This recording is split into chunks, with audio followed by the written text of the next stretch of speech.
ગુજરાતમાં કાળઝાળ ગરમી વચ્ચે હવે નાગરિકો માટે રાહતના સમાચાર છે। હાલોલ સ્થિત ગુજરાત નેશનલ એગ્રીકલ્ચર યુનિવર્સિટી ખાતે આયોજિત એવોર્ડ સમારોહમાં હાજર રહેલા પ્રખ્યાત હવામાન નિષ્ણાત આંબાલાલ પટેલે રાજ્યના હવામાન અને આગામી ચોમાસા અંગે ખૂબ જ મહત્વપૂર્ણ આગાહી કરી છે। 19 થી 24 મે દરમિયાન પ્રી મોન્સૂન એક્ટિવિટીની શક્યતા 19, 20, 21, 22, 23 અને 24 મે દરમિયાન રાજ્યમાં પ્રી મોન્સૂન એક્ટિવિટી વેગ પકડશે। બંગાળની ખાડી અને અરબી સમુદ્રમાંથી આવતા ભેજને કારણે પૂર્વ ગુજરાત સહિત રાજ્યના વિવિધ ભાગોમાં વાવાઝોડા આવી શકે છે। પ્રી મોન્સૂન એક્ટિવિટી દરમિયાન પવનની ગતિ ભારે રહેવાની શક્યતા છે અને પવનના ઝાપટા પણ પડી શકે છે।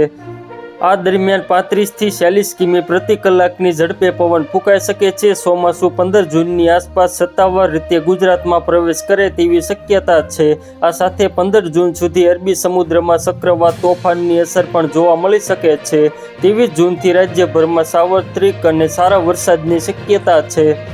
આ વર્ષના ચોમાસાની સૌથી મોટી ખાસિયત એ છે કે એલ નીનો 149 વર્ષ પછી ફરી એકવાર સક્રિય થવાનું છે। જો કે હવામાન નિષ્ણાતોના મતે આનાથી ડરવાની કોઈ જરૂર નથી, કારણ કે આ વર્ષે એકંદરે ચોમાસું ખૂબ જ સારું અને પ્રગતિશીલ રહેવાની અપેક્ષા છે, જે ખેડૂતો અને સામાન્ય લોકો માટે રાહતના સમાચાર છે। તો મિત્રો, હાલ માટે એટલું જ। ફરી મળીએ નવી અપડેટ અને નવા સમાચાર સાથે। તે પહેલાં ખાસ કરીને વિડીયોને એક લાઇક અને RTV ગુજરાતી ન્યૂઝ યુટ્યુબ ચેનલને ખાસ કરીને સબસ્ક્રાઈબ કરવાનું ભૂલતા નહીં મિત્રો।